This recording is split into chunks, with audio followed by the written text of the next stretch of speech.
I'm Cheryl Fishbein, Board Chair of the Jewish Council for Public Affairs. We at JCPA welcome you to our webinar on re-engaging the Jewish community on criminal justice reform.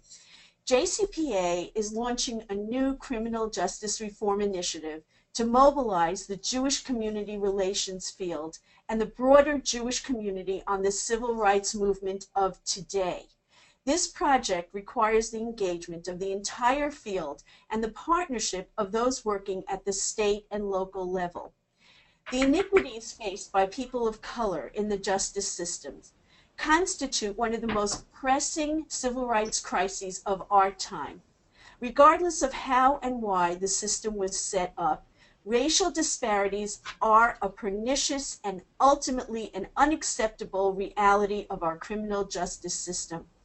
America can and must do better, and the organized Jewish community can play an indispensable role consonant with our tradition in moving this agenda forward.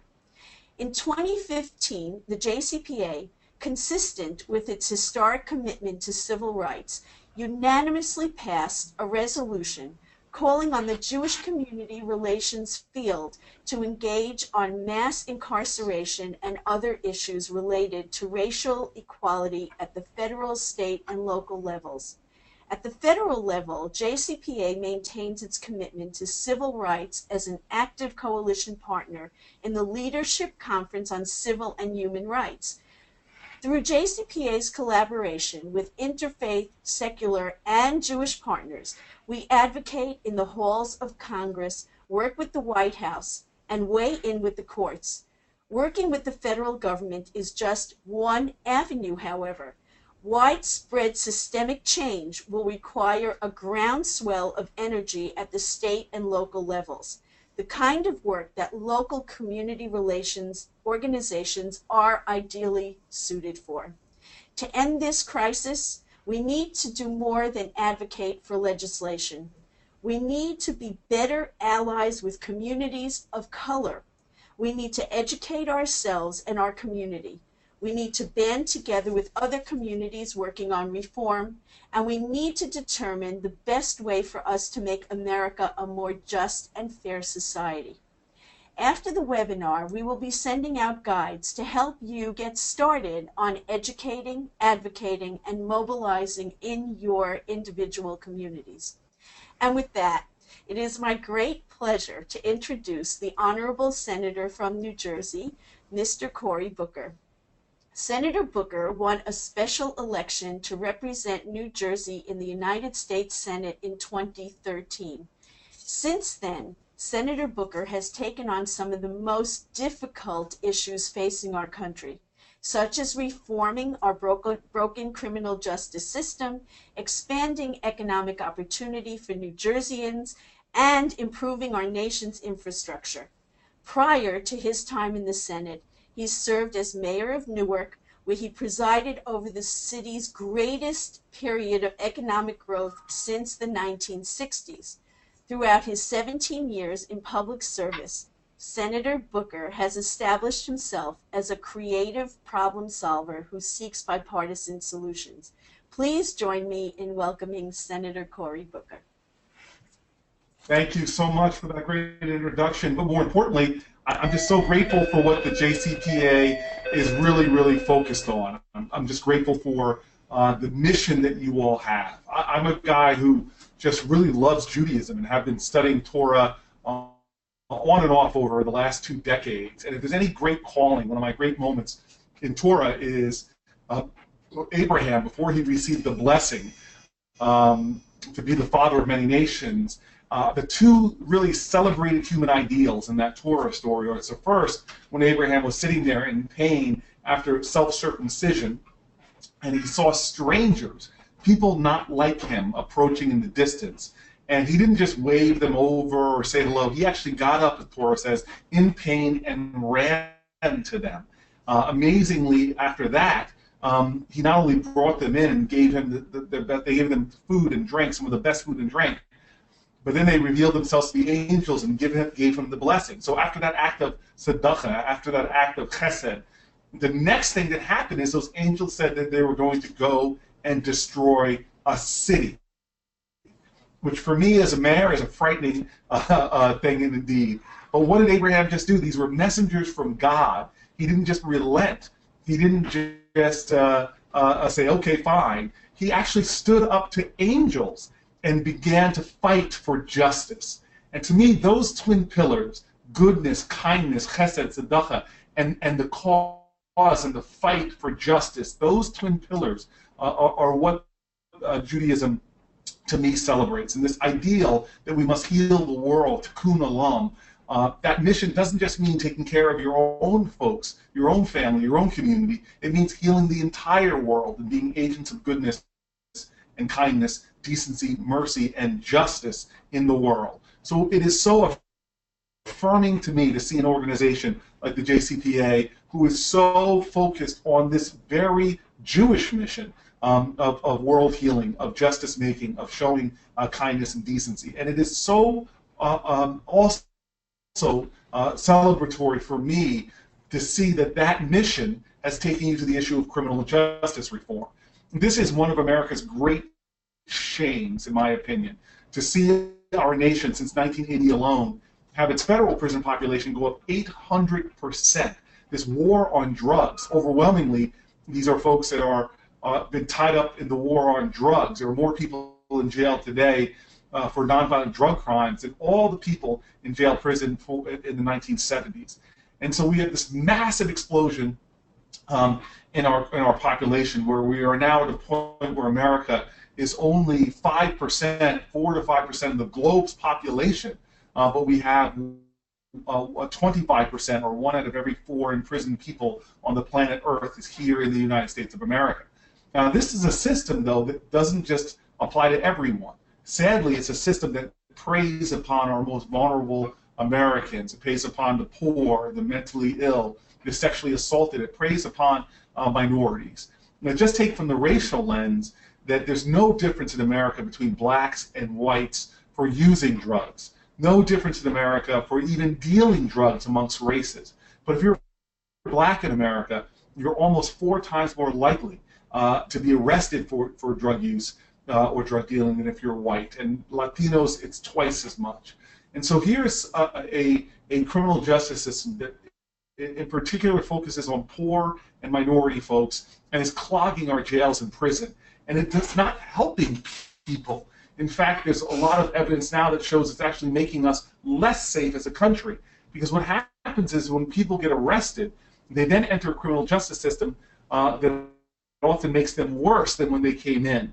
Practices like solitary confinement are now documented to actually triggering or causing mental illness. We see that children in solitary confinement, something many other or our peer nations call torture, has a real negative effect on children. In fact, most youth suicides in prison are kids that are in solitary confinement or directly out of solitary confinement. And then when people are released from this system, often for nonviolent small crimes, doing things I always say that the last 2 presidents admitted to doing, they then leave the system and they find themselves in a world that is not anymore about second chances or about restorative justice. They come out in the world for a nonviolent drug offense, and now they can't get a job. They can't get business licenses. They can't get Pell Grants, food stamps, public housing.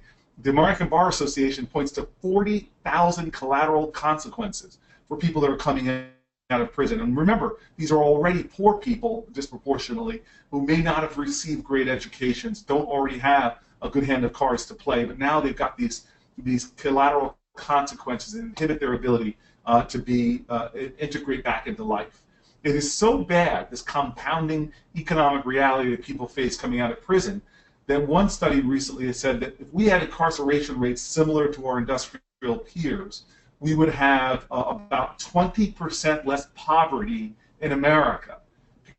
Because please understand, when somebody gets arrested and they enter this world where they languish in jail for long periods of time before even getting a trial, these are folks that lose their jobs, that lose their ability to do earnings. So coming out after a nonviolent drug crime that people are doing on college campuses all across this country as we speak, when they come out for being arrested for those things, now their chances of being economically engaged greatly diminishes.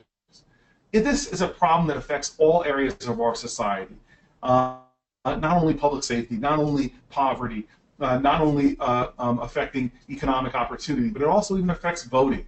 Here we are having this recent election. Most people don't realize that because of the disproportionate focus on African Americans and poor people, that many states have you lose your voting rights as a result. So you take a state like Florida, for example, a swing state. Now, because of felony disenfranchisement, remember, nonviolent drug offenders overwhelmingly, we now have a situation in Florida where 1 out of every 5 black people has lost their right to vote.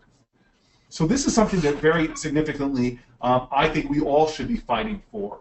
It's shameful what's happening in our criminal justice system, where you take drug-addicted people or mentally ill people who desperately need our help, need medical attention, but they're getting jail and prison. This is a system that preys upon our young people, preys upon our vulnerable people.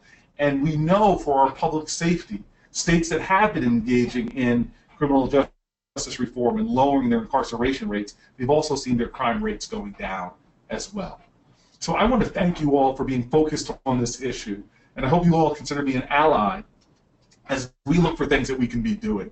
There's a number of pieces of legislation that in this last Congress were able to advance. From larger legislation that's lowering mandatory minimums. Remember, these mandatory minimums that have skyrocketed in America have changed the very nature of our criminal justice system. We now have a criminal justice system where 98% of the convictions that we have are not trials, judges, and juries anymore. They're plea bargains. Because now prosecutors have these huge mandatory minimums to hang over people's head in order to get guilty pleas. I had a young man in my office about a month ago who was just telling me his story of knowing he was innocent, but a public defender, and by the way, we have a serious crisis with public defenders in this country, where they're so overworked, overburdened, that they're not giving adequate defenses.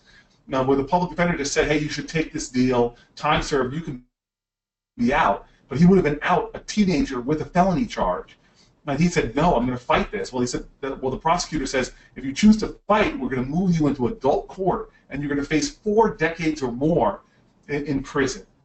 And somehow this kid had the fortitude to continue the fight, despite those odds, despite those challenges, despite being able to get out. If he just accepted a felony charge, he fought and was able to win his innocence. But there's an entire great book written about why innocent people plead guilty, and a lot of it has to do with this disproportionate now power given it. So the legislation that we advanced, bipartisan legislation out of the Senate Judiciary Committee, would have lowered mandatory minimums and do a lot of other things called the Fair Chance Act, a lot of other things, that's called the Sentencing Reform and Corrections Act, and that would have done a lot of things to help lower those penalties, make the sentencing disparity between crack and powdered cocaine retroactive. And that's basically, it used to be 100 to 1, even though the substantive scientifically are the same.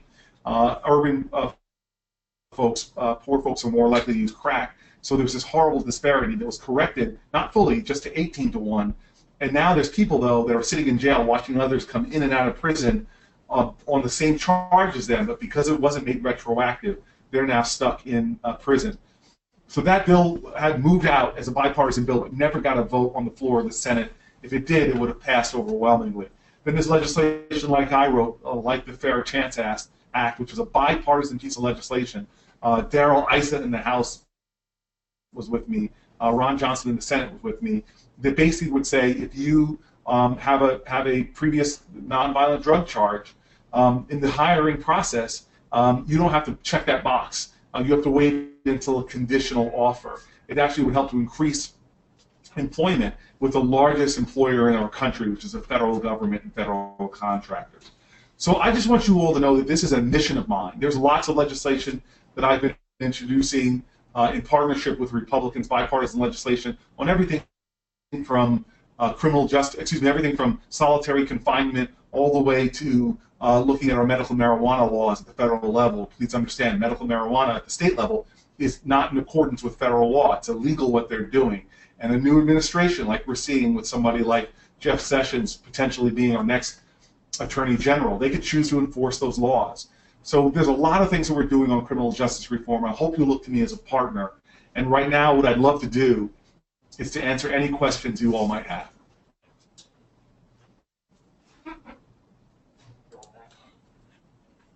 Senator, thank you. You are clearly passionate about this issue, and we are with you on it. We have a number of questions. We're having some questions being typed in right now. Let me ask you the first question, which is about the new administration, and what do you think the prospects of creating change under this administration are? Well, I don't know. I know that there will be bipartisan efforts in the new Congress because a lot of my partners across the aisle that range from, people like the Judiciary Chairman, frankly, all the way to people like Rand Paul. We're still there. We're going to still be fighting on these issues. But if there was one Republican senator that was sort of an outlier that fought against this legislation, that was Jeff Sessions. And so to have him now be the Attorney General, he, with a stroke of a pen, can unwind the things that Holder did, that Loretta Lynch did, that helped start to lower federal mandatory minimums through executive action, that helped to people, whether they're in immigration jails or otherwise. We had a very good Attorney Generals, 2 in a row, that really were partners in criminal justice reform and doing a lot. That's not Jeff Sessions' beliefs. It's one of the reasons why I'm so outraged about the pick, is he's somebody that, again, as I mentioned earlier, doesn't even believe in a lot of the marijuana efforts, decriminalizing or medical marijuana that are going on. He can choose, as our chief law enforcement officer, to go after those issues. So he spoke out against the bipartisan efforts for criminal justice reform in the Senate, and now he's got a very powerful position with which to fight us. So I'm very worried about what he may choose to do, and it's one of the reasons why I'm gearing up for a confirmation fight in the months to come. Overall, though, Donald Trump has been kind of moot on these issues. He preached a lot about law and order in his campaign, which really frustrates me, is because that's not what that's not America's highest aspiration. We seek justice, which is greater than law and order. They had law and order in Jim Crow South, but no justice. So I'm not sure where he'll land, but I'm going to be working very hard continually to advance these issues. Do you think that we should be focusing more on the state level then, since it seems there's a lot of frustration on the federal level? And if that's the case, which states should we be focusing on? Oh, I appreciate that question. And the state battle is a very important battle, just for the mere fact that if you want to lower incarceration, 80% of the people in prison in America are in state prisons, not federal prisons. So I hope that we don't abandon the fight. But if you all are focusing, there are definitely many states where we need to advance the ball. Even good states like mine, New Jersey, which has done a lot of things, they haven't done enough. We can still be doing more. So picking up the state issue, I think, is important. And if we want to have a more detailed conversation with some of your leadership about some of those states that are ripe for engagement, I would love to do that. But just about all states could be doing more than they're doing now, even those states that are making some serious changes. Can you highlight which areas we should be focusing on right now within that? Are you saying length of incarceration, or numbers of arrests, or who should be arrested for what and when? I mean, should we be focusing on something specific? Well, I would love for you all to pick an issue or a few issues, because sometimes when you laser focus, you can move those more. But I don't want to tell you what the issues are, because there are just so many to choose from, to be quite frank. Like juvenile solitary confinement is a really serious issue in our country. It's one that's easy to get a lot of people's attention, because when people start to dig a little deeper and find out what's happening to children in these unconscionable environments, and that there's a consensus almost of psychologists and psychiatrists around the country that are horrified about what we're doing to children. Picking that, you can pick on the front end of criminal justice reform, which is just issues of police accountability. We have tremendous police officers in our country. Overwhelming majority of them are doing incredible work, but there's so many things we could be doing about implicit racial bias that we're not doing, or systems of accountability like body cams that both help protect police officers as well as help protect people's rights. I just had Customs and Border Protection in a hearing and just couldn't understand why they weren't yet, even though they themselves say they should, collecting data on the stops that they make. So you can see with that data, is there sort of a racial bias in who they're stopping, who they're engaging. There's issues with lowering mandatory minimums. There's some great organizations like Families Against Mandatory Minimums that are doing great work out there. There's conditions of women in prisons. This is something that I'm going to be introducing some legislation on that's really particularly troublesome to me, the way women are being treated. And often remember, many of the women, a stunning amount of the women, are earlier victims or survivors of sexual assault and sexual trauma themselves, who end up getting pulled into the criminal justice system as opposed to getting kind of the treatment that they want. So this is a wide field of area. There's many things that we could be focused on. Bail reform is another issue. Like many of us in America think, hey, well, there's equal justice under the law. Well, you staying in prison or not in this country depends more about how much money you have than how innocent you are. There's a saying by Brian Stevenson, who wrote really a must-read book called Just Mercy, where he says, we live in a nation where you're treated better if you're rich and guilty than poor and innocent. Because if you can't afford to get out of jail, you're going to be languishing in prison for a minor crime, what might be a minor thing for us to just pay our way out of. But unfortunately, you're languishing in prison. Now you're losing your job. Your kids aren't going to get that paycheck to keep the rent. It's such a system disproportionately against poor people. And bail reform is moving in a lot of states, and something that, again, you guys can choose from. So just survey the field, and pick some issues that you think you can move the needle on and make a real difference on. Okay, I think we're going to take 2 more questions because I know your time is very short, but I have to tell you that the questions are coming in fast and furious and very passionate. So I'll take the liberty of asking you if we could just be in contact with you afterwards to maybe send you some of these questions as well so we can hear from you. Absolutely. Thank you. But can you comment on private versus public prisons? Yeah, look, I'm staunchly against private prisons. I think that the profit motive there really creates some perverse incentives. Like, we want our prisons to rehabilitate people and get them out. Private prisons want to see as much of a flow of people into their prisons as possible. I don't think there's levels of accountability on private prisons as there should be. The reports of abuses, it's really unfortunate. I don't want people trying to squeeze services to prisoners that could be helping to rehabilitate them in order to increase their profit. I really think it's a throwback to awful chapters of our careers, of our country, where people were being held in prison for profit, and that's, to me, unconscionable. So I'm very much against them and doing a lot of work in the Senate to try to eliminate them. Thank you. So, in the 60s and the 70s, the Jewish community and the Black community were united in marches with Martin Luther King and in anti-discrimination and civil rights and all the rest. This unity has faded over the decades, and right now we're poised to try to come back together to heal the rift and the distance between the 2 communities. Can you give us specific ways to help reunite our communities and what we can do and how we can come and celebrate our common goals together rather than focus on the differences? Right, and so I'm grateful for the question. First of all, I don't want to let the attention the media often gives to schisms to undermine the fact that all across our country right now, Blacks and Jews are in partnership on tremendous things, from private initiatives to charitable initiatives to acts of justice. There is a wonderful core of Judaism that I've already celebrated, and the African American experience that I think that creates a natural bond that still endures in our country. That said, I'm not going to completely downplay the fact that there's been tensions in the past and things that I have not found acceptable. But I love the way you structured your question about looking forward. And I would say that please understand that the power of Judaism, as was said by one of the great Jewish thinkers, if I am not for myself, who will be for me? If I am only for myself, what am I?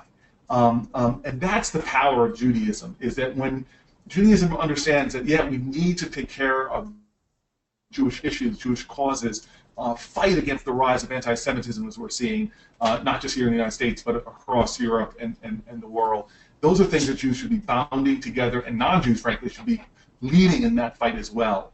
But one of the powers of Judaism in the Black Jewish coalition in the past has been that Jews didn't just say, hey, let's create forums where blacks and Jews can talk our issues and create. No, it was Jews just saying, I'm going to dive in head first to the cause of justice in this country, which is not black or white or Christian or Jewish. It's the cause of our country.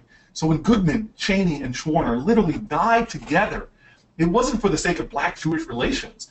These were courageous Jewish young people who said, I'm going to get to the front lines of the fight for voting rights. And in this case, tragically, they died for it. And so that's the kind of Jewish leadership that I think creates allegiances, where suddenly an African American is marching to try to get police accountability, looks to their left, and there is a Jewish person marching and shouting louder than they even are. That's Judaism at the best. And one of the things, I know we have to wrap up, but I just want you all to celebrate the Jewish faith and ideals, because Christianity or Islam, there's an agenda there to convert folks. Judaism's like, you know what, in fact, I got to deny you if you're going to try to convert at least 3 times, for crying out loud. Judaism is just like, you know what, I'm not trying to convert people. I'm just trying to serve this world in the greater cause of justice. There's a beauty in that. And when Jews, like we all do, I always say, before you preach to me about your religion, first show it to me in how you treat other people. When Jews are living their faith, they not only are helping to be then agents of justice, but they're adding luster and glory to the truth of Judaism because it's being lived by Jews. And so that's why I was so eager to be on this call, because you make me emotional, a little clipped here, because these are Jews who are living their values with a depth and a passion that is so needed in this world. This world needs Jews. It desperately needs Jewish people who are living their chesed, they're living their tzedakah. So I want to thank you for this short dialogue. I apologize, it's only half an hour, but I just want to say Yasher Koach, continue in strength doing what you're doing, and I look forward to being one of your allies, working together, sacrificing together, sweating together in the cause of justice for our country. As King said so beautifully, a man that would quote the Old Testament values in his speeches, that we are here in this cause because we understand that injustice anywhere is a threat to justice everywhere. If they come after our Muslim brothers and sisters, we must stand up. If they come after the poor, we of privilege must stand up. If they come after blacks, we must stand up. And so I stand with you together, and I'm grateful to you. Thank you very much. Thank you, Senator. The future is now. We're with you, and we're going to get moving together. And thank you so much for spending your time with us. We know that it's very, very short. You take care. Happy holidays to you. Thank you very much. Thank you very much. Hanukkah, Merry Christmas. Take care. Bye-bye. Bye-bye. Thank you. Bye.